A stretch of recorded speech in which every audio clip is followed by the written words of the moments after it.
Good afternoon, family. I am grateful, grateful for this day, for the love we share, the life we make, and I give thanks for all the many ways that the love of God. Somebody join Monique. I am grateful, grateful for this day, for the love we share, the life we make, and I give thanks for all the many ways that the love of God appears. I am grateful, grateful for this day, for the love we share, the life we make, and I give thanks for all the many ways that the love of God appears. I am grateful, grateful for this day, for the love we share, the life we make, and I give thanks for all the many ways that the love of God appears. Yes, the love of God is here.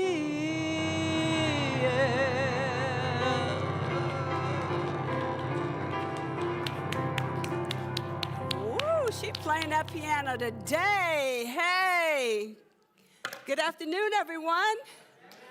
Are y'all full of turkey and ham and stuffing and all those good things? Well, welcome to the Spiritual Living Center of Atlanta. My name is Jean Bell. I'm the associate minister here. My pronouns are she and her, and I am so glad to see each and every one of you today. If you're tuning in on Facebook or YouTube Live, please like and share this broadcast so we can continue to spread the good news of New Thought out into the world. Our guest speaker today is Reverend Dr. David Alexander, and I say guest because we don't know. We just don't know sometimes if he's going to be here or not. But we love him anyway. If you're here for the first time, please see a welcome team member in the hallway for a gift, especially for you. All right, we're going to go through our affirmation. I'm going to say it all the way through, and then I'm going to invite you to say it with me. Yes? Yes. All right, you ready? Yep. I am standing on holy ground. Right where I am, love abounds. I see and affirm the awakening of Christ consciousness in me, as me, and through me. I become a vessel of greater peace, love, and grace in this world. Ah, that's beautiful. All right, let's say this together. Take a deep breath in. All right, together. I am standing on holy ground. Right where I am love bounds. I see and affirm the awakening of the Christ consciousness in me, as me, and through me. I become a vessel of greater peace, love, and grace in this world. And so it is. Please welcome Natalie Lapitte with the announcements.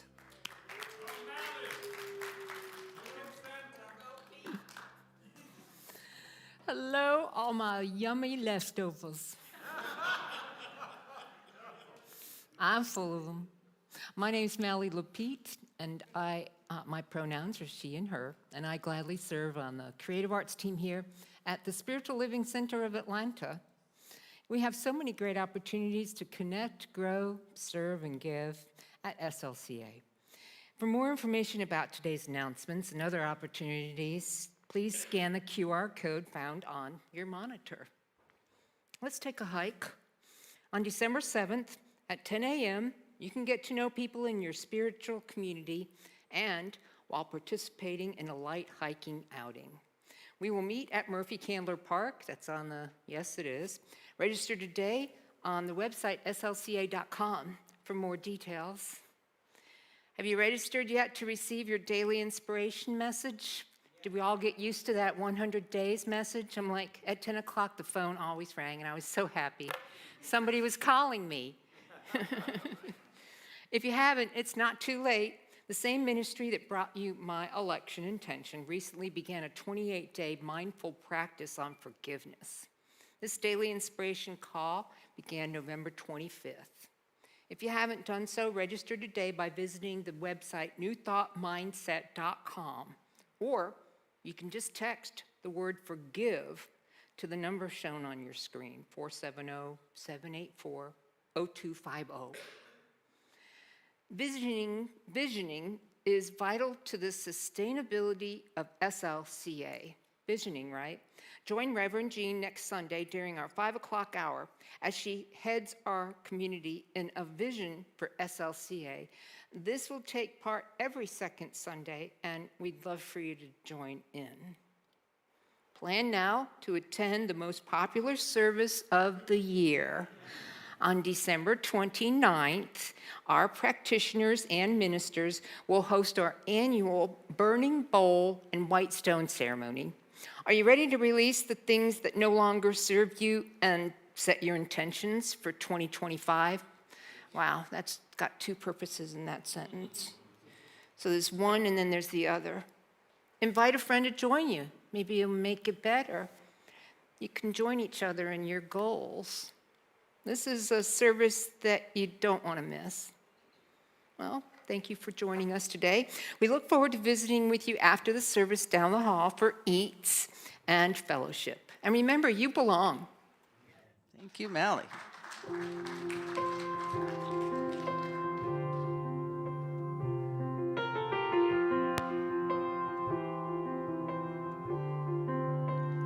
Open your mind.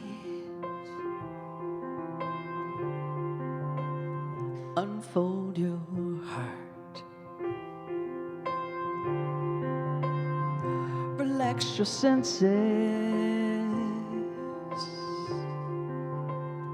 Feel every part.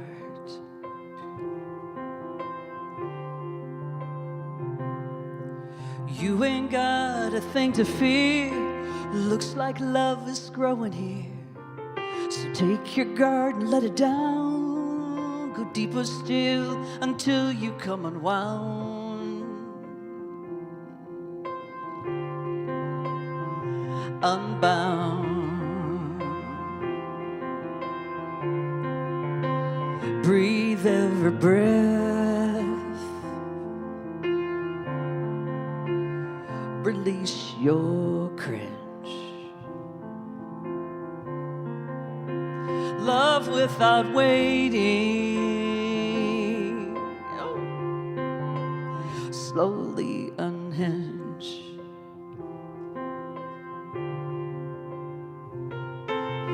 You ain't got a thing to fear. Looks like love is growing here. So take your guard and let it down. Go deeper still until you come unwound.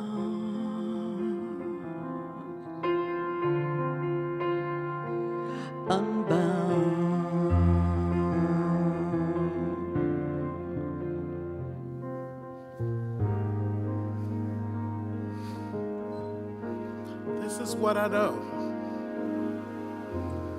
I know there's an universal presence, a guiding force that is in, through, and for me. This guiding force is always present with me. And all I need to do is just tap into it, and I'm one with it. That's what I know about that power, that presence, that one source, whatever name you may call it or refer to it. This presence brings so much joy for me. And that's what I look forward as we move into the holiday season, tapping into that joy, that peace, and that knowing of there's goodwill between each and every one of us. And so I can't wait to meet with friends, connect with others, and continue to know that no matter what is going on, that presence within me is here and has so much more to bring forward for me. I'm so grateful to be tuned in and tapped into that knowing.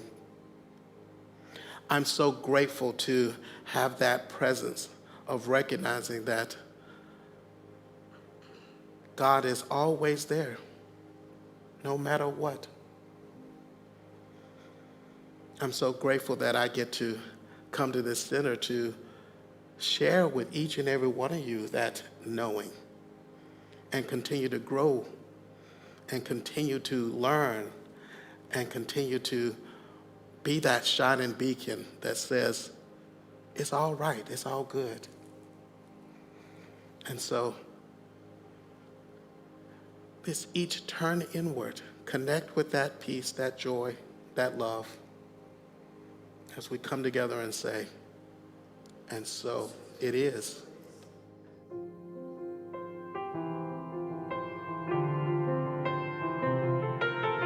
You can stop waiting for love to find you. Look inside your heart. Love's already who you are.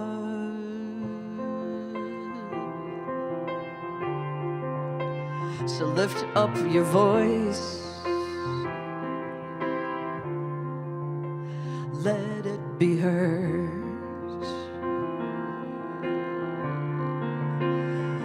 Tell me your story, tell it to me. Don't leave out a word.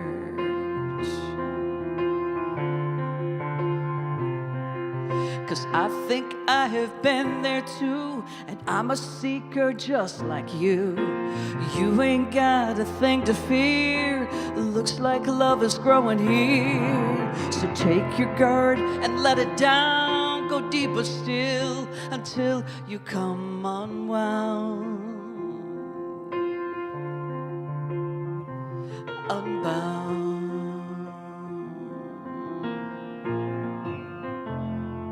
So it is.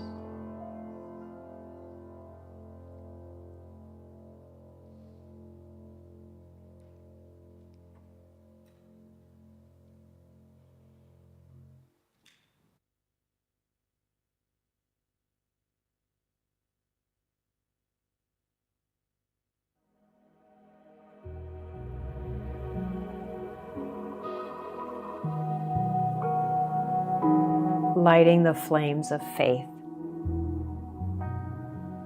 A call to service. We perform this ceremony to promote the universal consciousness of life, which acknowledges that all peoples, all faiths, all sentient beings come from the one great universal presence which we call Spirit. Fundamental to this truth is the unifying nature of all religious thought and experience, which we honor here today.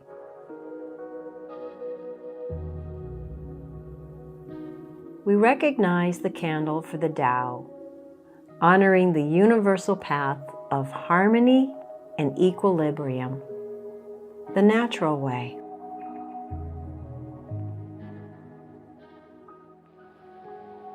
We recognize the candle for the shamanic traditions, honoring the beliefs and practices of all indigenous people, the way of the primal spirituality. We recognize the candle for Hinduism, honoring the path of knowledge, action, and devotion. We recognize the candle for Judaism, honoring the ethical path of living by sacred law.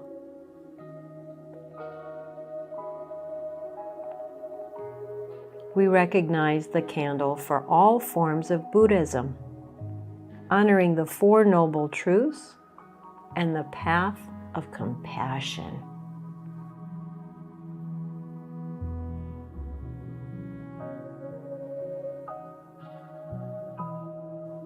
We recognize the candle for all forms of Christianity, honoring the Christ consciousness as the path of love.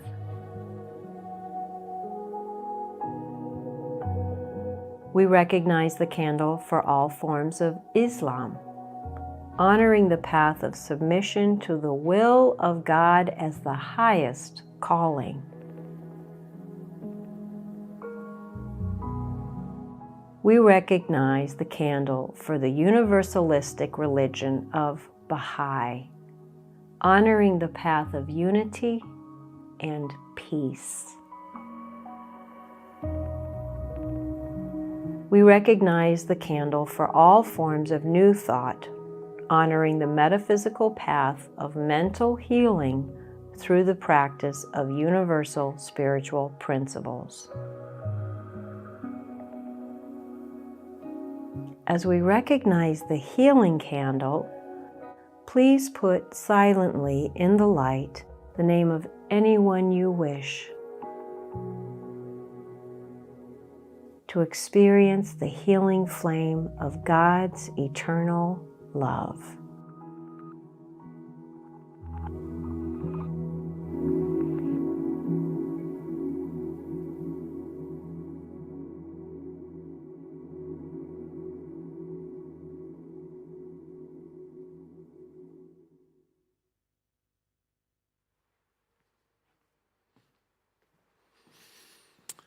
All right. Good afternoon, everybody. Great to see you all. It's great to be here. I'm David Alexander. I'm the spiritual director here. My pronouns are he and his. And this is our time for tithes and offerings. It's our time of circulation to support this beautiful center. If you're a pledger like me, which means you have it set up automatically on a monthly basis, you pick up a pledge card on your way in from one of our ushers and greeters and just drop that in the basket as it drops by or as it passes by. If you're giving a gift today, there are lots of ways to do it. Through text to give, our phone number there, the QR screen on your QR code on your screen. You can scan or visit our website or cash and check. We have envelopes for those as well. So all forms are welcome and accepted, and we're grateful for all of that. We're also grateful as we, this time of year, contemplate perhaps what is ours to do in terms of a special year-end gift. A few weeks ago, I sent out a message in regards to that. The following week, our executive director, Shannon, sent out an email. We have a wonderful opportunity in our community this year, a $25,000, let me say that again, a $25,000 match opportunity from a generous contributor in our community. So we want to match that and more with special year-end gifts, which are above and beyond our normal pledging. So that's any amount that's above and beyond what you typically contribute in a year or in a month would be received as that special year-end gift, and we're very grateful for it. So all of that, all forms of giving and circulating and expressions of love in and for this community, let's hold it on our hands and our hearts as we bless it with these words. With our affirmation, which will be on the screen. There it is. I live in a universe of abundance. As I freely and joyfully give, I join in the divine flow, and all that I share with life returns to me multiplied abundantly, and so it is.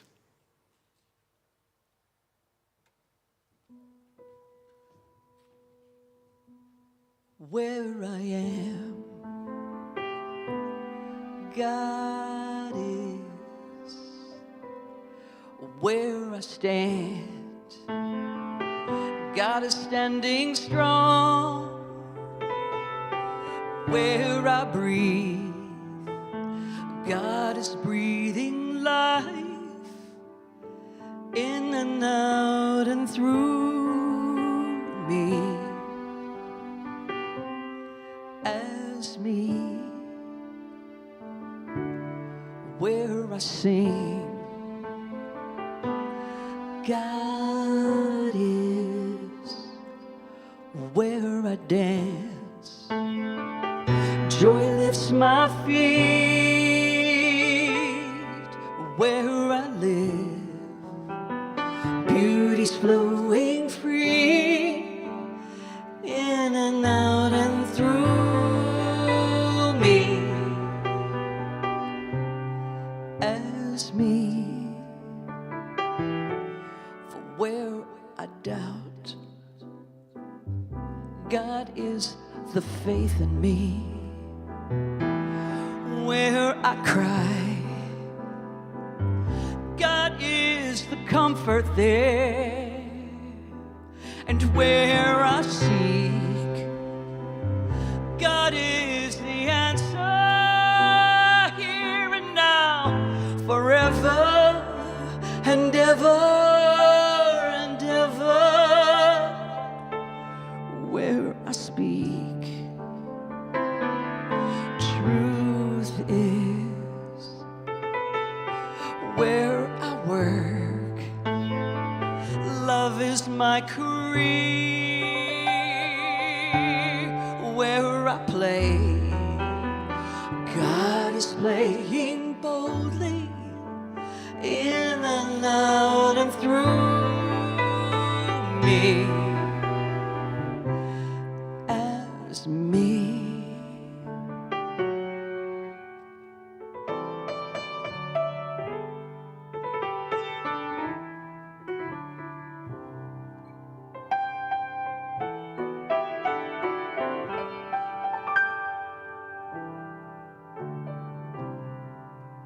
Where I am,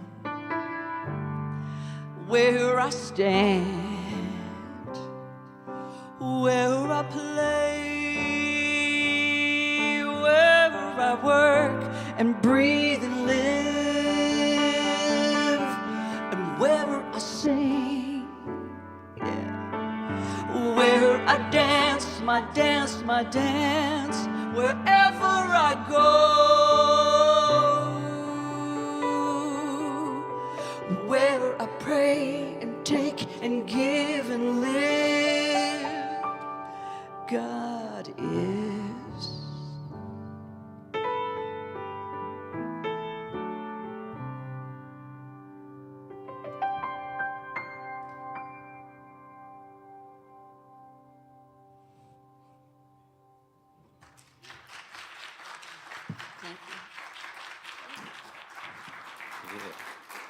Thank you.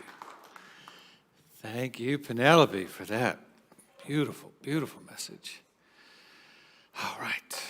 Let's bless these offerings. I invite you to extend your hand and your hearts to this offering, to all that it represents, both online and in the room, the love, the gifts of offering, of service, of gratitude, of abundance. We receive these now into the heart of this ministry, knowing that they fulfill the work of this ministry. They're received and pressed down and overflowing with the abundance and the gratitude and the love in which they were given, and return to us multiplied abundantly indeed as the vibration of our heart, the vibration of our spirit as it resonates back out into the world. So for this and so much more, I'm truly grateful and thankful, and so it is. Thank you. All right, take a deep breath. December already, how did that happen? Here we are, we're ready to, are you ready? Ready for the last month of 2024? We are focused this month on standing on sacred ground, on holy ground, on sacred space. And it's a series in which we will kind of dance and weave with this idea of what is holy ground and what makes something that. Is it the conditions or circumstances around us, or is it the recognition that we give within inside of ourselves, and what are the elements that kind of make that up? And there are lots of different ways that we'll kind of intersect with that metaphor, that idea. And it's also a time and a season as we enter in, your neighborhoods have started to change. Everybody's putting out their lights and the various things that are happening. I was just sharing with somebody before the service, we did a thing this year where we got all of our decorations in the house and the few that we do outside the house done before Thanksgiving. And and we'd never done that before. We just happened to take the time to do it, and without much thought about it. But I noticed on Friday, when I was completely exhausted and didn't want to do anything, that if I scrolled on social media, I noticed everybody was busy doing their tree and doing their different things. And I thought, I am done. I'm not doing that. And I really enjoyed that aspect of not having to do that at that particular time. So I thought, this is the new pattern. This is how we will do it from now on. And we'll see how well that goes. But my point is that, we begin to see elements of bringing in light into the darkness and celebrating these various religious narratives and themes. And I've spent, 20 years in pulpit ministry now in what, globally we would refer to as a non-traditional progressive spiritual teaching, which has its roots in a metaphysical type of Christianity, but an understanding of the universal principles that run through all and connect to all the various world religions, which it presents both an interesting opportunity and kind of a challenge at this time of year, right?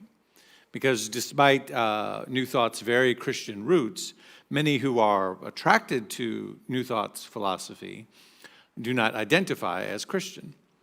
Yet the roots in mystical Christianity, the teachings of a Christ consciousness, the teachings, what I have always referred to it as the teachings of Jesus rather than the teachings of Jesus rather than the teachings about him, right?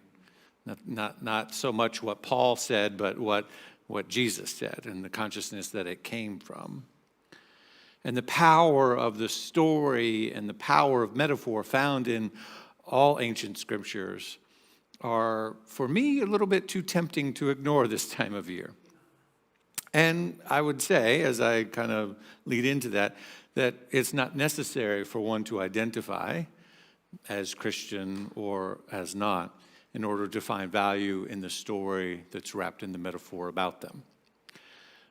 And part of the reason for that is my favorite Christian mystic, Richard Rohr, also from New Mexico, like me, says that metaphor is the only language that religion has. So you take that in for a second. Metaphor is the only language that religion has. There is, at the heart of any mystical tradition, experience, spiritual experience. There is at the heart of your spiritual path and journey, and part of what draws you into this place this day, both the glimpse of and the hope for a spiritual experience that you either once had, or you're seeking to cultivate more of, or you're continuously having, or you're growing in your awareness of, whatever it is. And religion is, the great Lutheran theologian Paul Tillich said it this way. He said, revelation is God's attempt to reach humanity. He said, man will change it to humanity, right? Revelation is God's attempt to reach humanity. Religion is humanity's attempt to reach God. In other words, and then he says, revelation is always personal, never universal. Revelation is that spiritual experience. Revelation is that insight. It's that aha. It's that moment that you have when you look into the eyes of a brand new baby or a sunset or a mystical experience that you have, a moment in meditation. Anybody know what I'm talking about? Those spiritual moments, right? Those mystical moments, that the revelation that there is something beyond that you are a part of, that is wrapped up in you and as you, and it moves through you, and it's bigger than you are, and it's calling you into its presence. That's revelation. Tillich would say, that's always personal. It's never universal. In other words, it has to be experienced at the intersection of you. But then what happens is that revelation gets shared in story. Somebody goes and comes down from the mountain and then shares with everybody, this is what I saw at the top of the mountain. And then everybody who is inspired by that and they want the same thing, they're going to do what? They're going to say, okay, well, what were you doing up there? And what time of day was it? And were you facing east or west, and did you have your shoes on or not? What did you eat the night before? Who was with you, right? And the reason they're capturing all of those details is so that they can retell the story, and in the retelling of the story, hoping to cultivate the same insight or experience for themselves. That's religion. Religion is the attempt to capture what was for one individual very personal experience of awakening, a personal experience of revelation. But religion is humanity's attempt to reach God, or humanity's attempt to put around that. Well, here's the things that we're going to do, and the ways that we're going to behave, and the ways that we're going to eat, and the ways that we're going to gather and do, and all of that, the structure. Which, ironically enough, has very little to do with actually getting us to that revelation moment, right? But the point here is that Richard Rohr is making is that the gathering of those stories and the retelling of those stories, it's all metaphor. It's always been metaphor. It's never been about whether it's true or not.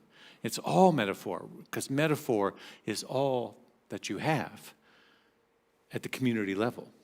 All you can do is attempt to describe what somebody else told you. Even the individual who has the experience, all you can do is attempt to describe what you experienced. You can't really give that experience to somebody else. You can just say, well, it's like this. The moment you say, well, it's like, you're using metaphor. It was kind of like this. I saw this and I saw that and I felt, and then suddenly there was, and it's kind of like this. And so we enter into this season, the end of the year, the wrapping up of our thoughts about what we've accomplished, what we've not accomplished, preparing for next year, that we're moving into the season of the dark time of the year and yearning for the light to return.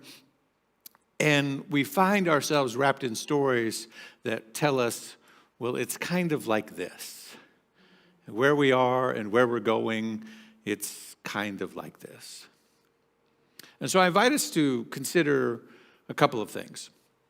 One, that it's all, regardless of whether it's Jewish traditional stories of Hanukkah, whether Muslim traditions of Ramadan, Christian stories of the birth narrative of Jesus, Buddha's story of awakening, they're all metaphor journeys, and it really all is one path. Different paths up the mountain, but ultimately, right, from different viewpoints, from different traditions, but ultimately there's really only one path, and that's the path of our own spiritual awakening, our own blossoming, our own unfolding. We cannot really get lost then if there's really only one path, but we can make detours and stops along the way. And sometimes in those detours and stops, we lose sight of what it is that we're doing and where we're going. In that path of awakening, how do we know when we're kind of off track? Anybody, so what I want to share is ultimately, you're all on a path of awakening to your higher and greater good. Have you ever felt off track? Right? Have you ever just woke up and gone, I'm not sure where we are, how did we get here? But you're still ultimately on the path. But there becomes in those moments a yearning to kind of get back on track. But getting back on track requires that we kind of have the capacity to recognize when we're off track. I think any time that collectively as humanity we spend more time arguing, othering each other, making wrong in regards to our differences and our uniquenesses, at the cost of defending our common humanity or our human dignity, then that's a sign that we've gotten off track, right? Anytime that we spend more time investing in othering and making wrong for our differences at the cost of defending our common humanity, We can actually honor our differences. We can celebrate our differences. We can talk about our differences.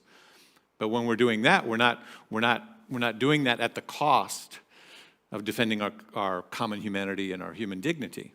We're actually using those differences as a way of celebrating and therefore defending our human dignity. But when defending our human dignity and our commonality comes at the cost of arguing about our differences, then we can be sure that we've gotten off track. And we can be sure we've gotten off track as long as there is still injustices and oppression and suppression happening at the collective level experienced by any one of our siblings in our human family. Yes? And so this Sunday in the Christian tradition begins this preparation or waiting period or adventure period of preparing for that awakening of Christ's consciousness in the planet. And Christian tradition calls it Advent. The first Sunday of Advent is referred to as the faith or hope. In New Thought traditions, when I was in more Christian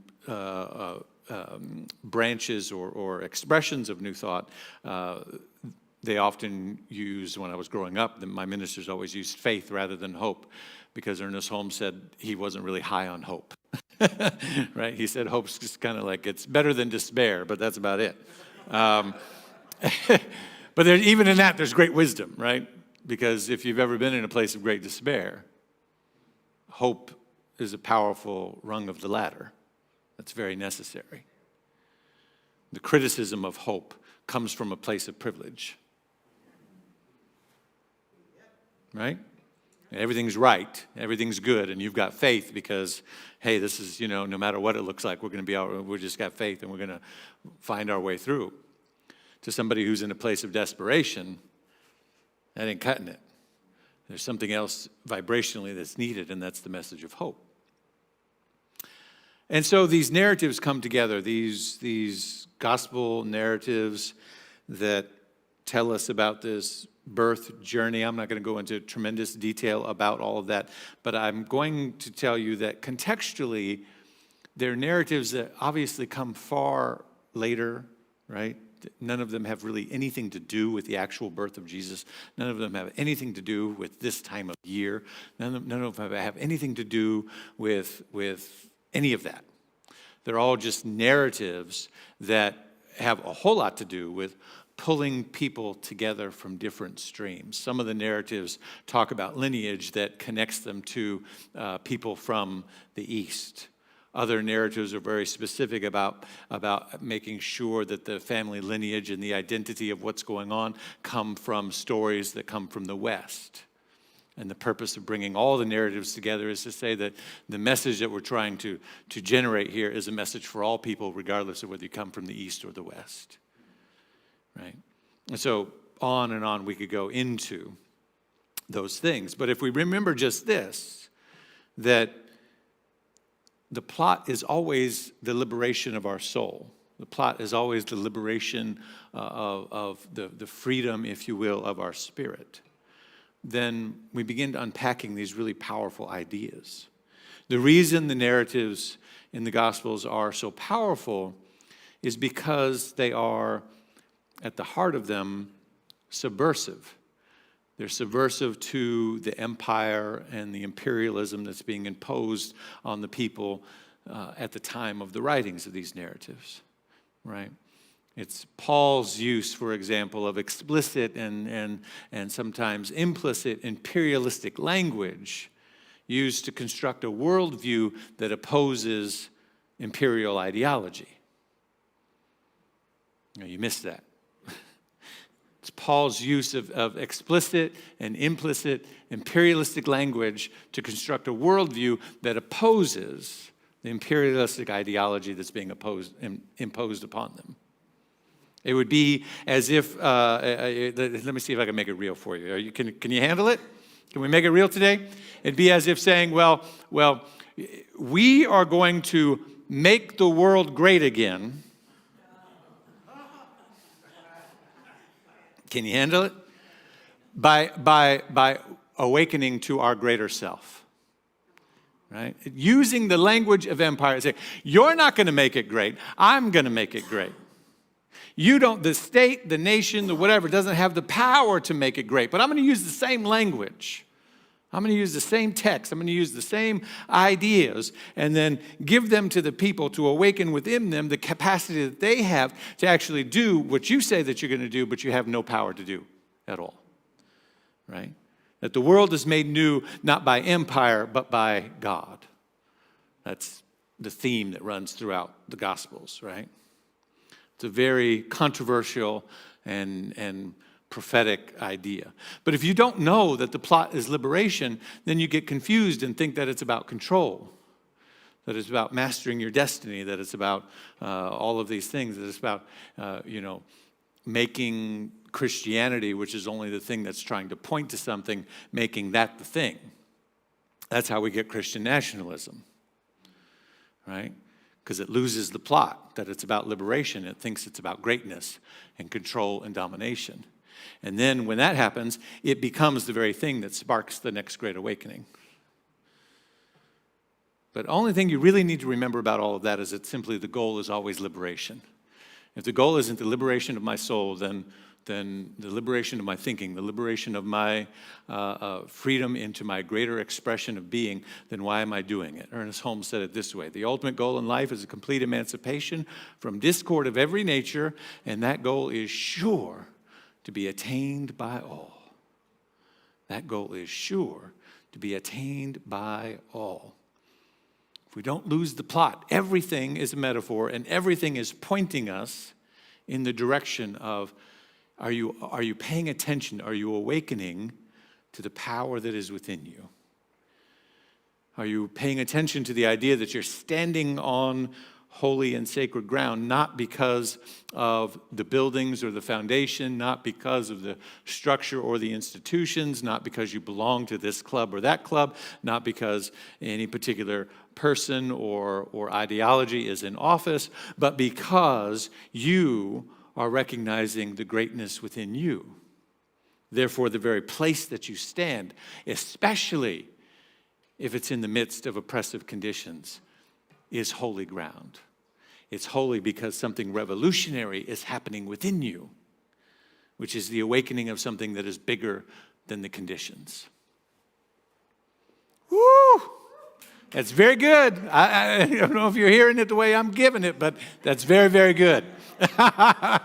And so we read things like in Isaiah, we say, that you would rend the heavens and come down. This plea and this cry from the prophet Isaiah.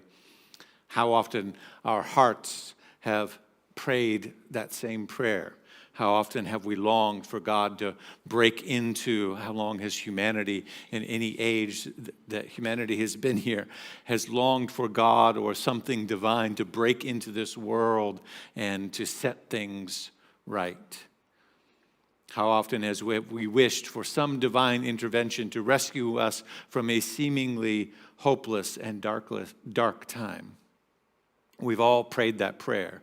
Come and make it right. Step in and do something about this mess. Right? That's that first step, we say first week, but really the first aspect of Advent, or beginning that journey. The cry of the hopeless, the cry of the oppressed, the cry of the downtrodden, the forgotten, the unseen, the unheard. Historically, the cry, when heard, initiates. We see this pattern throughout the Jewish texts in the Torah, that the cry, when heard, always initiates a path of restoration. The Hebrew word sa'ak is what is used for the word, this kind of cry, this particular kind of cry, sa'ak, and it is both a statement and a question. So the cry is not just, not only can you hear the cry, but it is the question, did you hear it? Did you hear that? And God always responds and initiates something as a path of restoration and path of healing, right? I have heard the cry of my people and respond. And so we could go through the history and see all of the things that have happened and the destruction of the temple and the establishment of the Roman Empire and destruction of monasteries, et cetera, over and over and over again, the expelling of Jews from Jerusalem, moving into 2 camps, et cetera, et cetera. All of it is an invitation to the awakening of the Christ presence within, so that we might be the presence of God, creating a new heaven and a new earth. But that day cannot and will not come until we awaken to our full divinity and start living it out. And here's the thing that I've noticed. So I've studied this over and over again. Every year, it's just like the power of the metaphor is too tempting for me to ignore or set aside, because I always find something that's going on in the world. I'm like, oh, there it is. There it is. There's the hopelessness. There's the lostness. There's the desperation. There's the oppression. And there's the little spark. And I see it all kind of come back alive once again. This year in particular for me. I don't know about you. Right? But I'm like, I'm wandering through the dark night. Wandering through the dark time. And I thought this was going to fix it all. I thought that was going to fix it all. I thought, all of the prophets of Israel are prophesying about a time when a rule would come that would liberate the people, but the rule would come politically. It would come and establish itself in the government. And it doesn't happen. Over and over and over again, despite the prophecies, despite the belief, despite the sort of rallying cry that this time it's going to happen, and then it doesn't. And yet there's this call and this cry, and we see in Paul's letters, he says, we know that the whole of creation is groaning together and suffering labor pains. We hear throughout the various prophets, we hear over and over again this idea that all of nature is crying with us.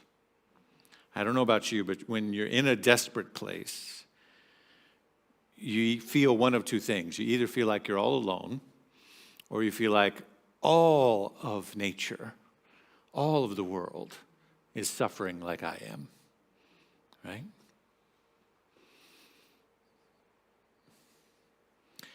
And what I would suggest is that place is holy and sacred ground, because it is the place from which hope arises. It's the place from which, right, the song tells us, right? My working title for this. We do monthly themes. We don't do big on weekly titles, but I always have one. It's like in my notes just so I can find stuff. The title for today is The Thrill of Hope. Right? You know the lyric, right?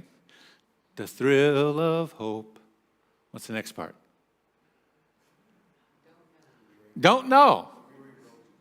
The thrill of hope, the weary world rejoices, for yonder breaks a new and glorious morn.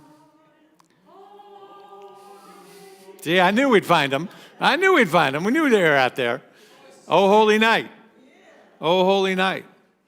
And the thrill of hope, but we like to get to the thrill of hope and yonder breaks the new and glorious. Oh, give me that yonder break. I want that yonder breaking part. I want that new and glorious morn. But we forget that it's the weary world that rejoices. The world is weary, and it comes from that place. Liberation comes, and the path of liberation, the path to standing on that holy and sacred ground, comes from the place that says, despite the conditions, despite the circumstances, despite everything that's going on out there, there's something within me that begins to feel and know that something bigger is coming, that this isn't the end. We hear again and again those living in the epicenter of empire are antagonized daily by the woes of imperialism and oppressive rule and subjugation. And much like empire today, the Roman Empire set out to ravage the world through military domination, economic exploitation, destroying of entire cities, deforesting of mountains, depleting fields of their crops and their goods. And the prophets in Isaiah and Micah and Hosea and Jeremiah all describe the earth mourning and languishing caused by the burden of human exploitation. And yet there's reason to hold fast to hope. For yonder breaks. But where is yonder? It's over there somewhere. It's not quite here yet. Where we are is in that weary world state. We must remember that it is the weary world that rejoices. Thich Nhat Hanh says it like this. He says, until we grieve for our planet, we cannot love it. Until we grieve, until we're in that place of going, this. Then compassion is born. And out of that compassion, action. Then empathy is born. Out of that empathy, we take action. Right? Then that heart is broken. And then out of that broken place, something emerges. This is the template over and over and over again. Even Siddhartha, the Buddha, who is, you see, all the paths, as I said in the beginning, it's all one path, but sometimes the story looks different. If you're in a place of privilege, then you don't quite recognize and understand what I'm saying. So the story of Buddha represents the path for the privileged. But even he had to leave all of the privilege, leave the kingdom, leave the temple, leave all of the riches, everything was his. The world was his oyster. Everything was laid before him. And he had to sort of renounce and leave all of that, go outside the walls of the temple, which is to say, step outside of that, and so that he could sit with just what is, which was the wailing and the suffering of everybody else around him. And just sit with that until something emerged in him, which became the path of liberation, the Eightfold Path in Buddhism, ultimately, through his teachings.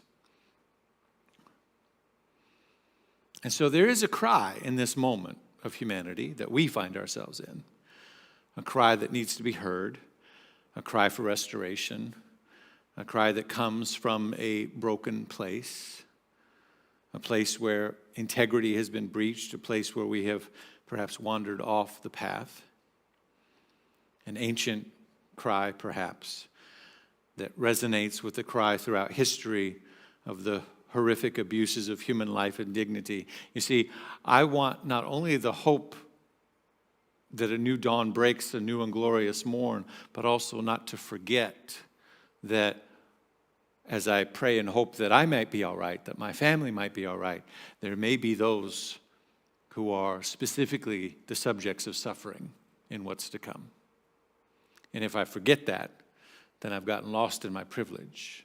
So I want to stay in this moment long enough that I say, there's a cry. And am I hearing the cry?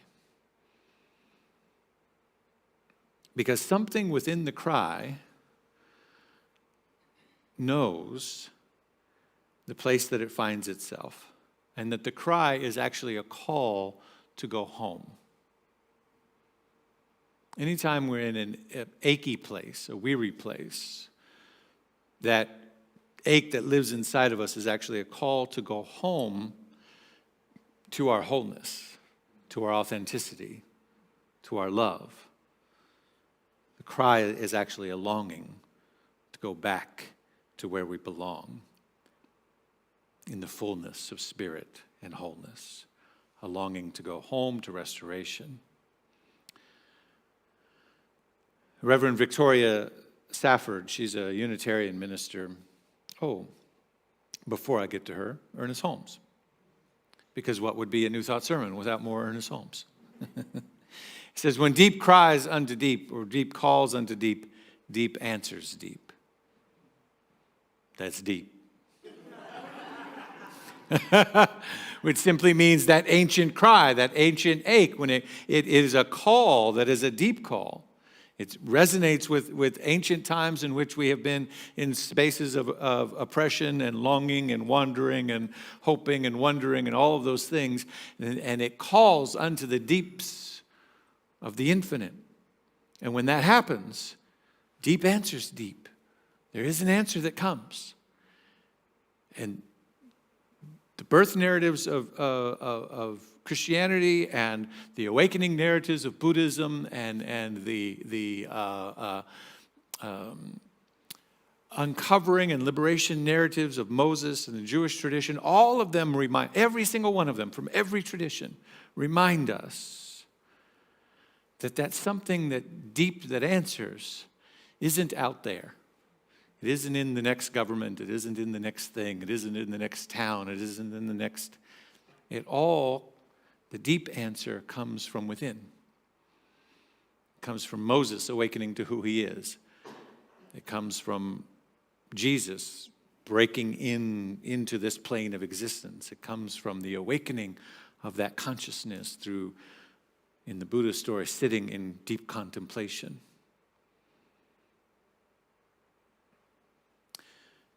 Virginia Safford, the Unitarian minister, she says, our mission is to plant ourselves at the gate of hope, at the gates of hope. A longer quote here, it says, and I love this, and we're going to break this down a little bit. She says, not the prudent gates of optimism, which are somewhat narrower, not the stalwart, boring gates of common sense, nor the strident gates of self-righteousness, which creak on shrill and angry hinges, nor the cheerful, flimsy garden gates of everything is going to be all right, but a very different and sometimes very lonely place, the place of truth-telling about your own soul, first of all, and its condition, a place of resistance and defiance, the piece of ground from which you see the world both as it is and as it could be, as it might be, as it will be, the place from which you glimpse not only struggle, but joy in the struggle. We stand there, beckoning and calling, telling people what we are seeing, and asking people what they see.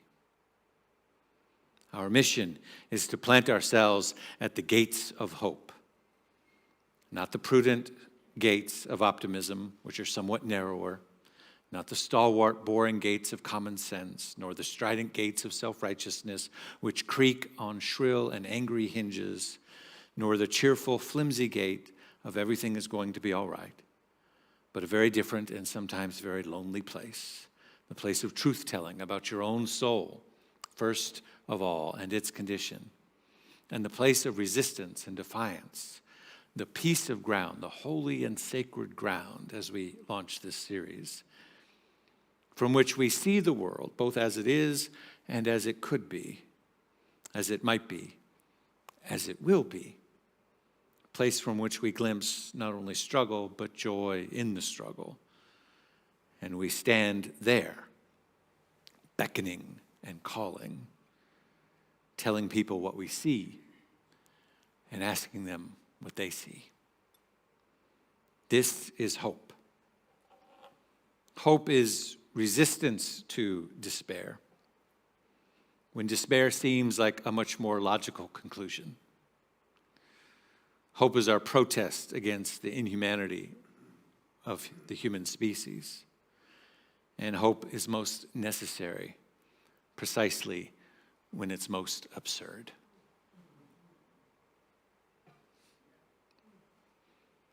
Advent, this season that we find ourselves, is an invitation not of waiting for someone to come and fix it. It is not an invitation for some far-off mystical thing to come down from some other worldly place, break into this world and make it all right. It is an invitation into the Christ consciousness that exists within inside of us and within inside all of humanity. It's an invitation to break free and to break into that reality, to break into that awareness, to break into that and to become awake in the midst of even apocalyptic times, to find that path. This is where holy ground is, because we dare to hope and we dare to feel and to long for something more. And in doing so, spark an awakening within inside of ourselves. Take a breath.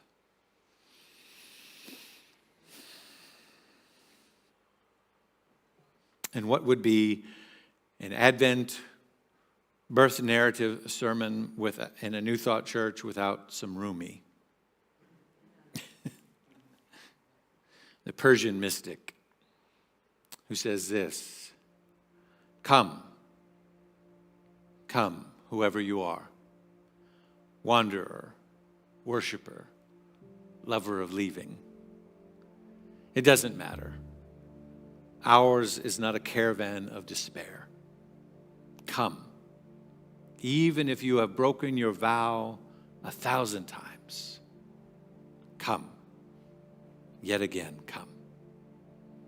Come, come, whoever you are, wanderer, worshiper, lover of leaving. It doesn't matter.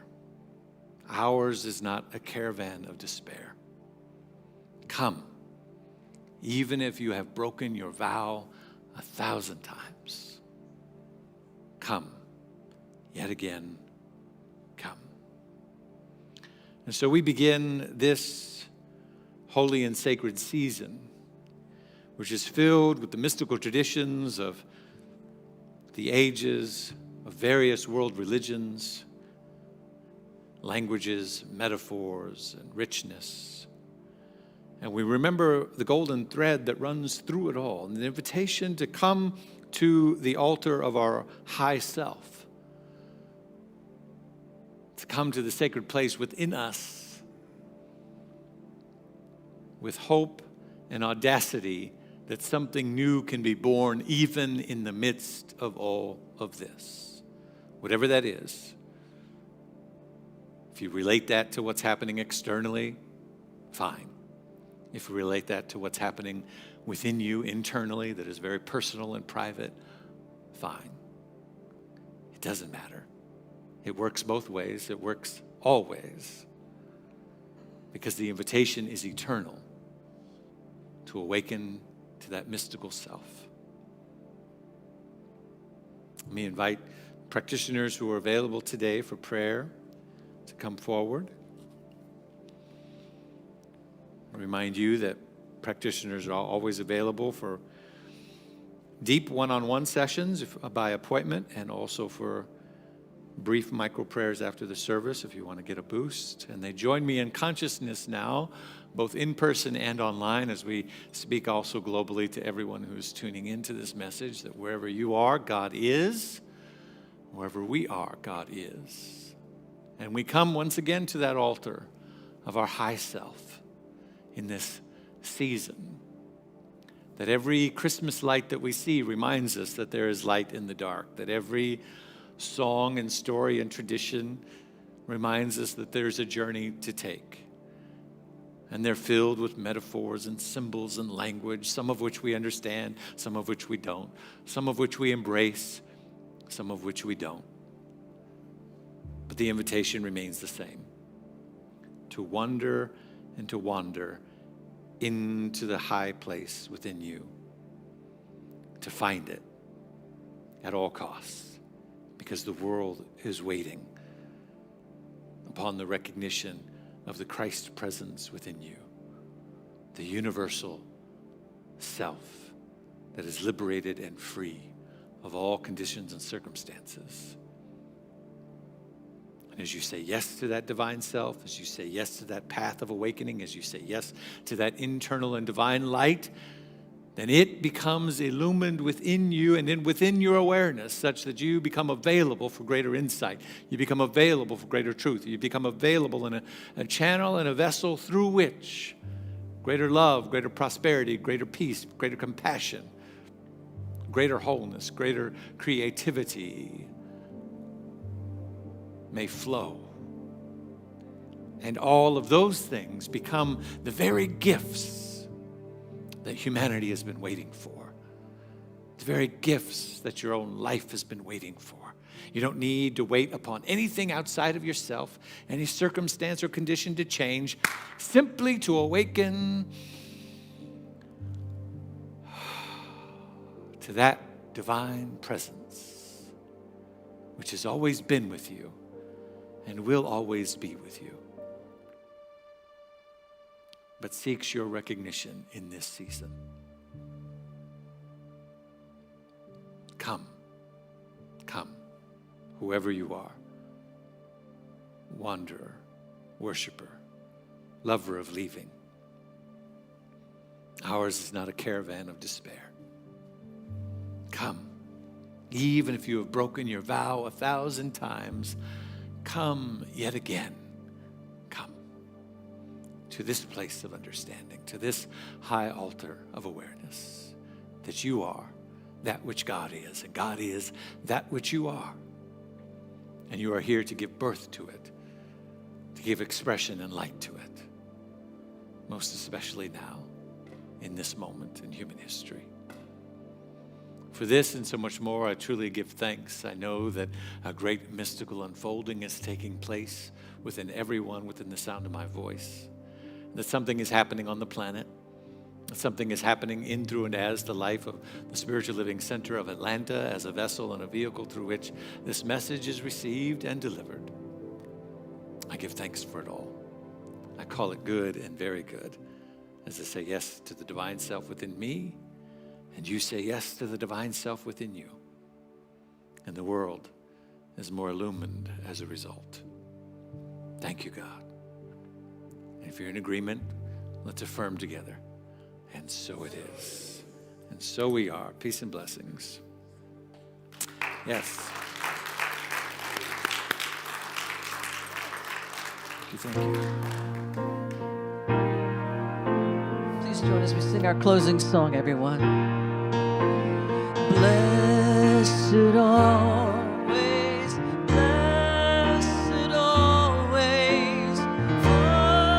the arms of God surround us. Let our joy be so triumphant that we rest in God and say amen. Blessed always, for the arms of God surround us. Let our joy be so triumphant that we rest in God and say amen. Let our joy be so triumphant that we rest